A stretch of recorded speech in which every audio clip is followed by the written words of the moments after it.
Hi, and welcome back to Abilene People, the podcast here on KTAB Plus and BigCountryHomepage.com, where we talk to Abilene's most interesting people, and I guarantee you, or your money back. Today, we've got one of Abilene's most interesting, a member of Abilene's current top 20 under 40 class, Abilene bartender extraordinaire, genius at all kind of the drink craft that we crave. Jerron Johnson, how are you, man? I'm good, Danny. I appreciate you guys having me today. Hey, I'm really glad you're here. So you do have a really interesting story. Yes, sir. And we're going to get to it because I just am fascinated by it. But I want to start with, you were born and raised in Abilene, right? Yes, sir. Abilene is home for me and stuff, man. My family has got deep roots here in Texas and stuff. I've got my mom who's coming from the South. My dad played basketball at ACU here back when they were beginning their tenure as a D3 college and stuff and wanted to do some recruiting. Yeah, who was your dad? His name was Jeff Johnson. Yeah, okay. Yeah, he was the first Johnson. And so, growing up here, I graduated from Abilene High School, and that was back during the times when, people pretty much left Abilene after they were done with the graduating to begin that next phase of life, or they would join the family business or kind of take force, You were after the state championship team that was so famous back like in the late 70s, early 80s. Obviously, yeah, you were okay, well a little bit after that time. Did you play basketball at Abilene High? I did play basketball, yes, sir. I myself, a lot of people ask me. I never played professional basketball. A lot of people want to know, so I just thought I'd get that all out of the way. Oh yeah, I was curious about that myself. I'm sure you were. Did you want to play after that, or was high school as far as you wanted to take it, or what? Well, it's interesting because my dad and my older brother, they played ball, and that was looking like it was going to be the path until I kind of found myself in fatherhood early, and that thrust me into adulthood sooner. Yeah, because you have a son. Yes, sir, I do. Yeah. I do. He's a 16-year-old. He goes to Abilene High himself, and so a lot of Abilene High, a lot of warbirds in the family. Yeah, a lot of warbirds. That's good. Representing the north side. Yes, sir. So yes, sir. I'm sorry to rush. I want to get to the not that this hasn't been interesting so far, but the really interesting stories about you and this bartending deal, because you are kind of known. In fact, I'm sure you realize this about yourself, but people talk about you as the go-to guy if you're going to start a bar or need a bar menu or need to be taught the craft of bartending. Jerron Johnson's the guy. But you didn't just start there. Like you started in the hospitality industry, like on the retail side. Yep. Realize you learned to you like working with people. Tell me the story about how you got offered your first job at a bar, because I think it wasn't as a bartender. Yeah, it wasn't even a bartender. That was a door guy to start it all. It was back in 2012. I started as a door guy at Fat Boss, and prior to that, I had done everything from selling Kirby vacuums. I'd worked at a call center for Verizon Wireless doing tech support, anything involving human interaction and stuff like that. The owner of Fat Boss's Pub, he was staying at the hotel that I was working overnight at, and he would pass the front desk over and over. We'd have good conversations and stuff, and one day he just approached me and he was like, "Hey, I'm going to be opening up this cool club downtown. I need a security guy." My height got me most of the job offers in the beginning and stuff, right? And so I was like, I need another job I need another job and stuff, to help with bills and everything. And so I took that offer, and it was a Sunday night, October 17th, 2012, and just right there on the corner of Pine and Second. It was crazy because there was nothing around you. You know what I mean? It was really one of those things, like a shot in the dark kind of thing. And you started really a whole different trajectory, because here we are today.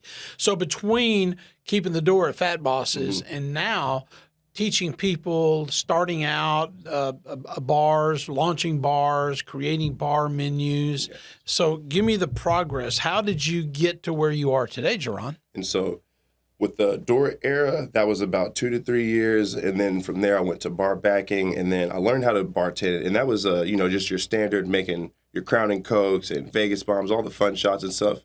But then I got a job offer to go work at Miguel's, and that was my introductory to craft, using like fresh ingredients. We started throwing mint and basil. We had fruits and doing the fancy garnishes. And that's when I realized that I actually enjoyed bartending, especially intentional bartending and stuff. The detail, the presentation and stuff, the consistency that came with it. Did you start that agave bar there at Miguel's? I was one of the first bartenders there. Yes, sir. That's what I was wondering. Yeah. So that was kind of the intro. That was how I started my margarita phase, and that led into working for establishments like the Local.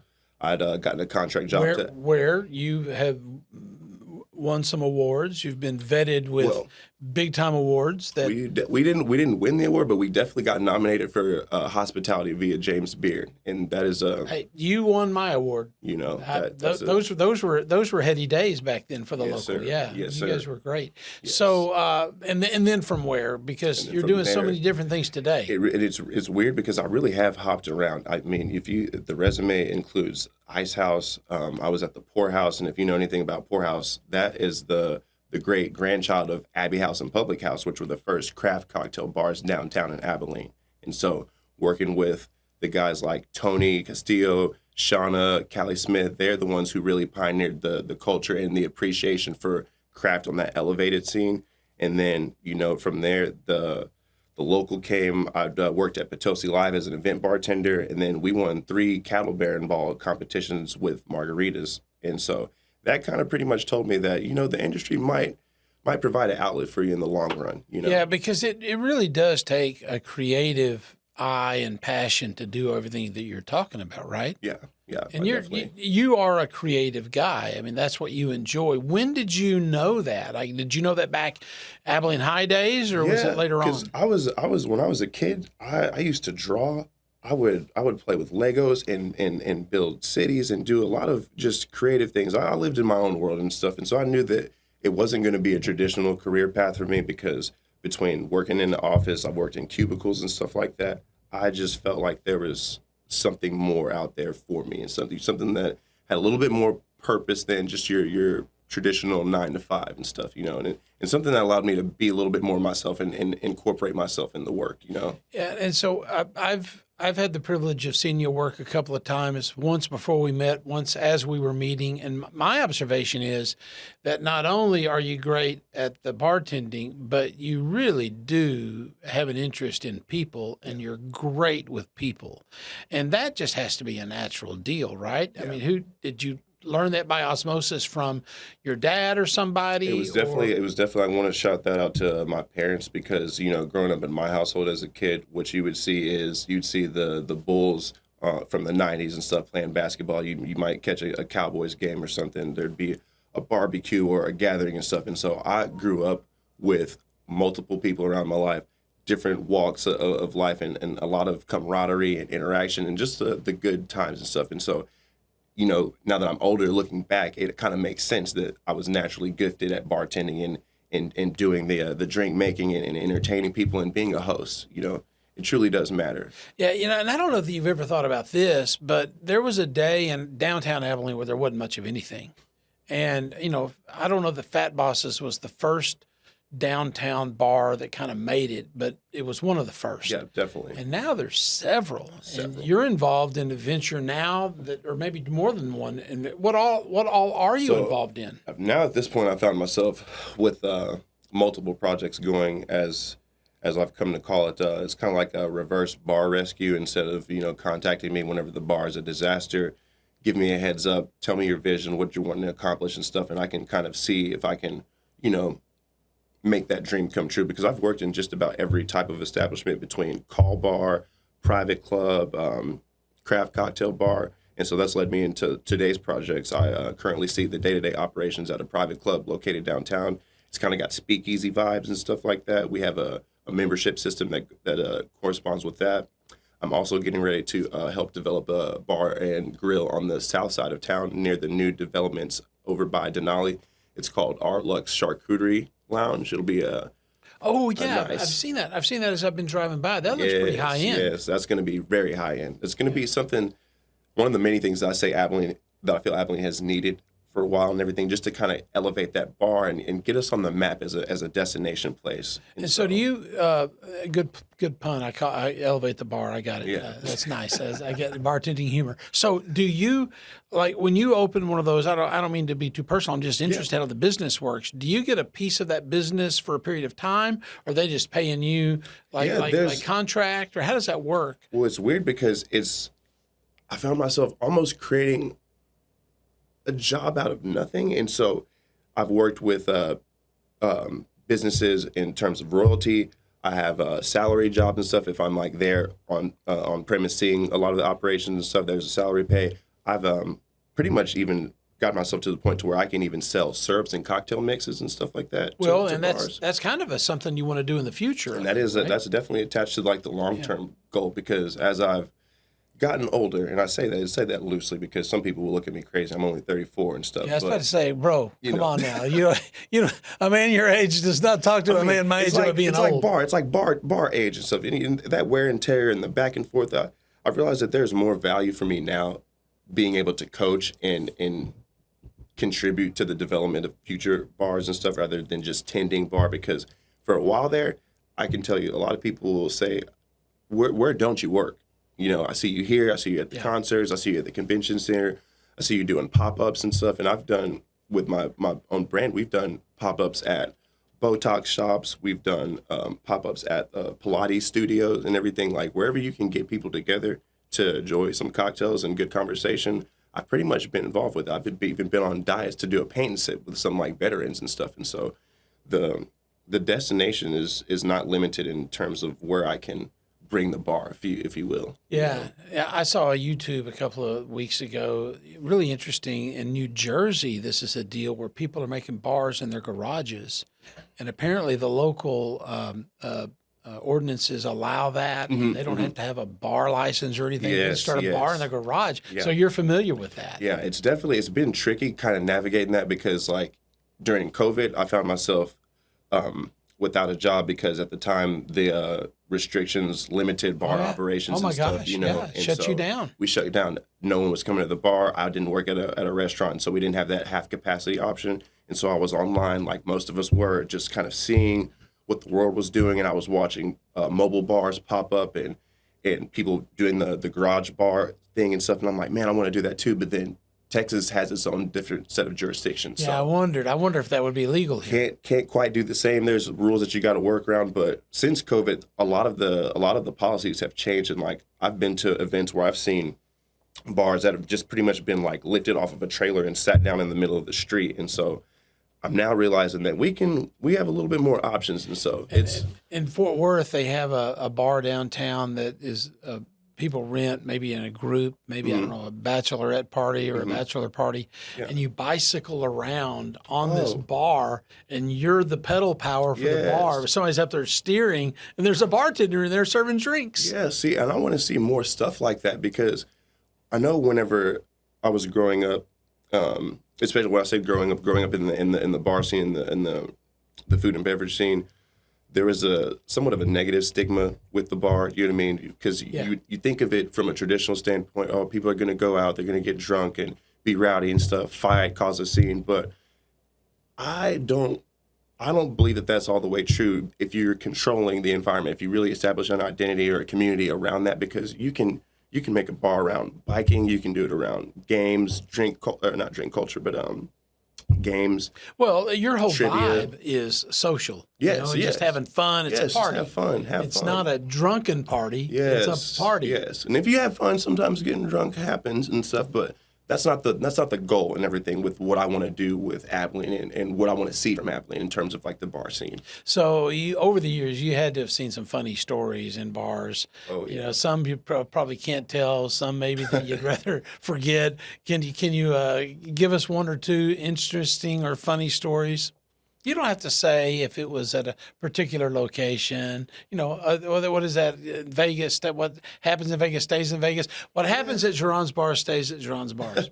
I mean, I've seen everything from your bar fight to I'm at the bar and I'm not supposed to be. Hey, my wife is not here. Hey, my husband doesn't know that I'm stopping on the way to get groceries and stuff. But you know, it's just kind of funny. I haven't seen anything that I would deem too crazy that would make me want to walk away from the bar scene and stuff. You know what I mean? I think you actually, if anything, you get to see a little bit more raw side of humanity and stuff like that. You know, especially in this era where I'm working in the private club, and that allows people who would otherwise not normally go out to a public bar come and enjoy themselves and stuff away from the scene. And that doesn't mean that they're wanting to do anything bad. It might just mean that, you know, maybe they are a member of the community and stuff, and they do talk to people all day along. They're making things happen and stuff, and they just want to kill that social battery for a little bit and stuff, you know.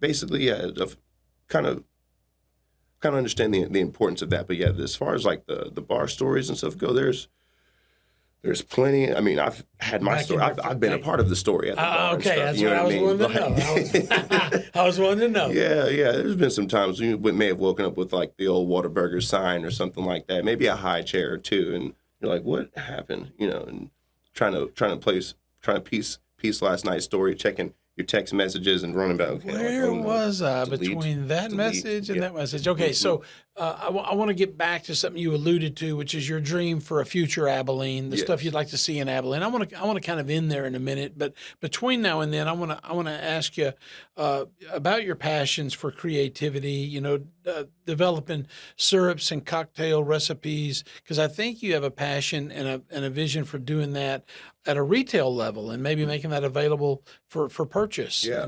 Because again, that's not something that you just wake up one day and decide to do, but you obviously are good at it. So tell me about that. And so that kind of started with identifying a problem, if you will.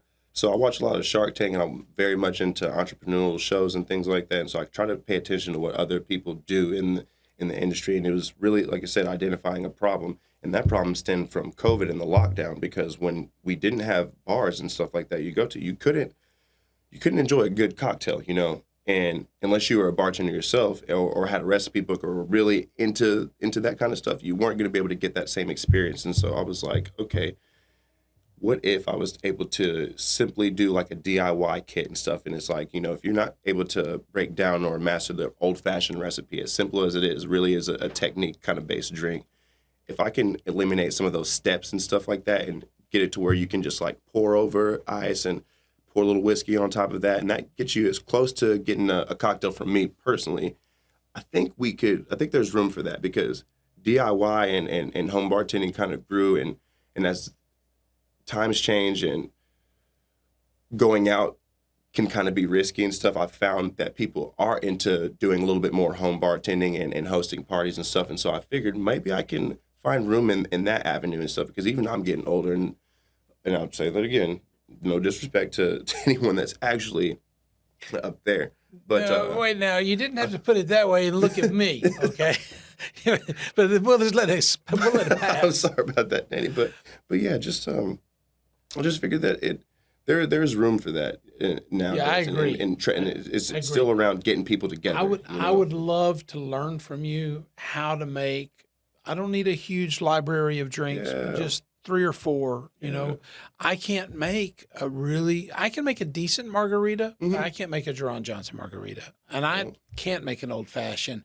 I'd love to learn how to make a Paloma, but you have a vision for making that kind of information available. Yeah, make it accessible. That's exciting. Yeah, I like that. Because even with the industry, some people will even say that, you know, craft bartenders, when you go to speakeasies, there's a little bit of an air and a pretentiousness to it, and we don't like to share recipes or anything like that. But I don't believe in gatekeeping. You know what I mean? I mean, recipes are what made me fall in love with the craft. And so if I can introduce that kind of element to it. It's so fascinating that you're saying this. It's almost like the culture of, you know, when you have a computer or a watch, if you take it apart or try to fix it yourself, they void the warranty. That's not fair. You need to be able to get in there and tinker with it. Yes.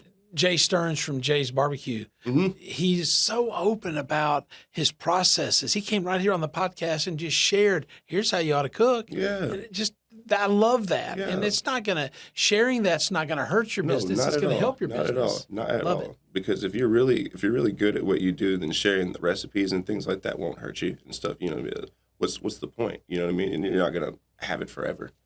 And if we can, I want to talk about that part of you that has helped local establishments put their business together. Because I think you're interested in continuing you're doing it now, but that's still a vision for your next several years just out in the immediate future, right? So if somebody's wanting to put together a bar, you know, what do? Do they call you up? Do they? Yeah, usually it's somehow, some way, shape, or form, they get into contact with me, especially as it's become like a newer thing. Now it's been more of a reference, and what I'll do is I'll sit and meet them, get to know them a little bit, try to understand a little bit of the vision and what they see, because I really can't stress enough how much of an identity matters in developing a bar, because just putting together a place for people to go drink and have drinks. We have plenty of bars in Abilene, you know what I mean? But creating something that is long lasting, something that people can identify and resonate with, creating something that people tell their friends about, tell their friends that don't live here, something that people who don't live here anymore and come to visit can talk about and say, "Oh wow, I can't believe we have this." Yeah, that's what it is. That's really the vibe, I think, of the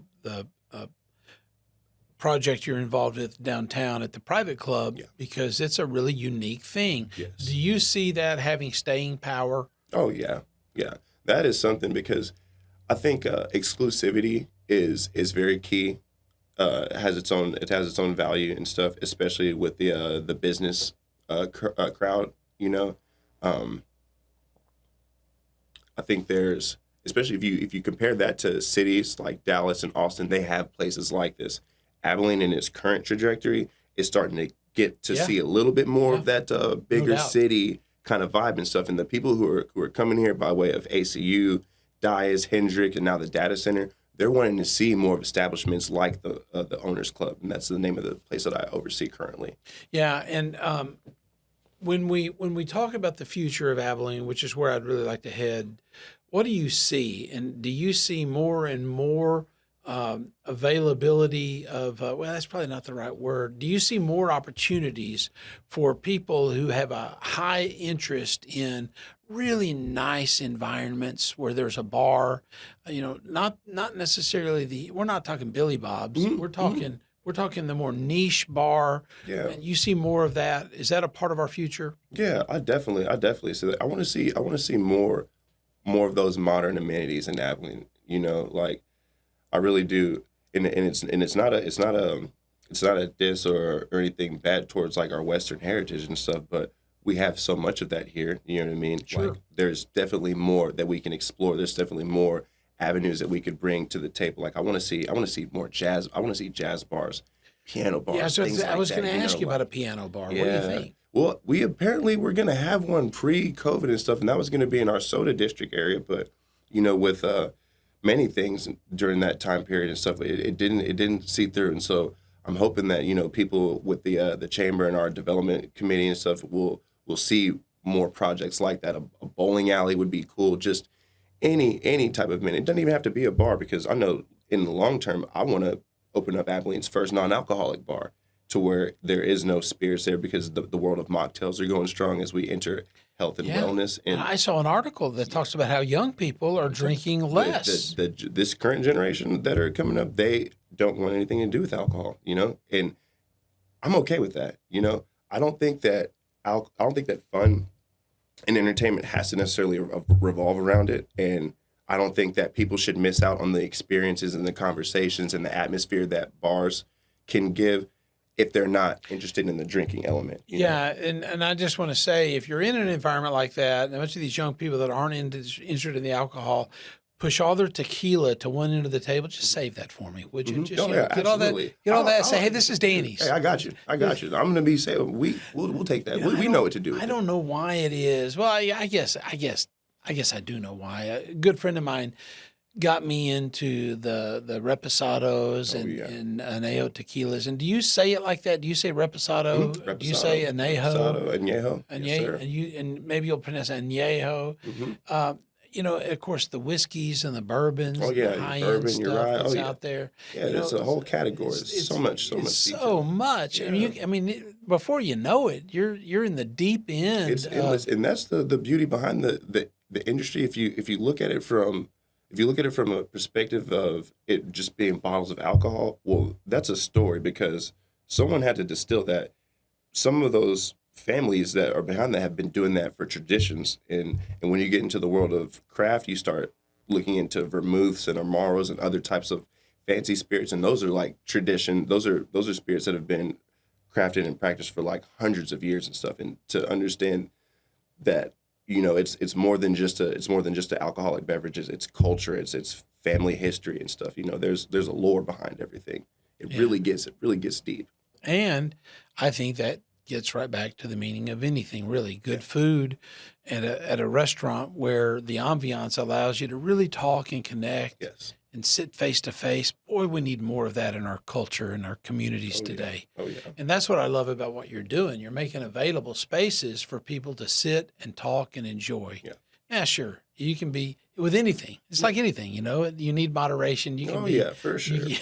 You could be irresponsible if you choose to be. It's all about choice. So I've had my repeat customers, my daily guys and stuff, and moderation is key. But definitely having that space to provide for people is so key, especially if you look at the world today and everything, where it feels like everything is so driven towards bringing us apart. I think good food and good drink are the things that we tend to forget that everybody enjoys, no matter what your background is. Well, you probably see a lot of Abilene at its very best, and occasionally you might see Abilene at its very worst, because you're facilitating those opportunities for people to get together. Yeah. But I hope the best for you, and I'm going to be real interested to see where your career goes. I gotta say, we started this way, but you are on Abilene's top 20 under 40 list. And so that's a list the Chamber of Commerce does every year, honoring 20 of Abilene's top citizens who are under 40 years of age. So did you at any point think, I'm going to be on that list? Not at all. Not at all. So how did you hear you were on the list? And so it's funny, during that stint at the local, one of my bartenders, Cameron Sloan, who's now a part of the Chamber, he joined the Chamber, and it was during one of my events at the convention center that I got wind that I was going to be nominated for the Chamber, or not for the Chamber, for the 20 under 40, and I was like, why? Really? Okay, because when you're looking at something like that, bartending doesn't come up on the list of things that I think Abilene would traditionally consider an accomplishment. When you're putting me in a room with doctors, people in the United States Air Force, people that own construction companies, real estate, lawyers and stuff, it's humbling.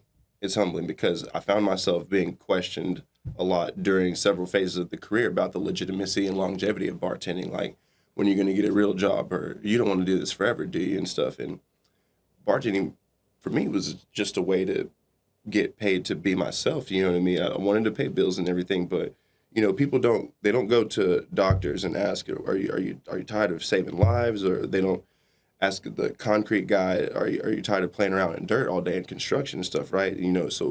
So to be in that room with those people, it kind of lets me know that, this isn't just bartending. You're here for something greater. You're seeing like the bigger picture of something, or at least if you're not, people are seeing it, and so I am glad that I got the reward and got to be amongst that, because it definitely reminds me that I'm definitely doing something with intention. It wasn't ever about the alcohol or the drinks and stuff. I never wanted to be the best bartender or anything like that. I just really wanted to contribute to the community and to humanity as well. You know what I mean?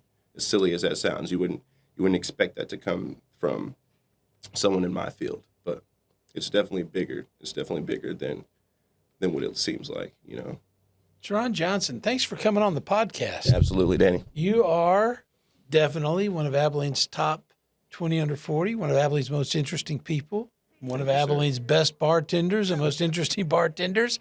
And we're going to see where all this goes. Who knows? One day we're going to be shopping for those specialty recipes that you've developed on shelves. That'd be amazing and stuff, man. I'm excited, very excited about what that opportunity will bring. You should be, yeah. And I want to say thank you for joining us. I know you've enjoyed this conversation with Jerron, and you're probably thinking, where is that downtown place, and how could I get an invite to go? Well, I'm wondering the same thing. I want to give a shout out to our ace producer, Travis Corrigan, helping us out over at the switcher board. And again, big shout out to Jerron Johnson. Wish you the best. We'll be watching you on one of those TV shows, like you mentioned Bar Rescue or the Gordon Ramsay. Well, no, you're a much nicer guy. You're a much nicer guy than Gordon Ramsay. He's necessary. He's a necessary. Yeah, he's a necessary, right? Well, we hope it's necessary for you to join us next time here on Abilene People. I'm your host, Danny Sims.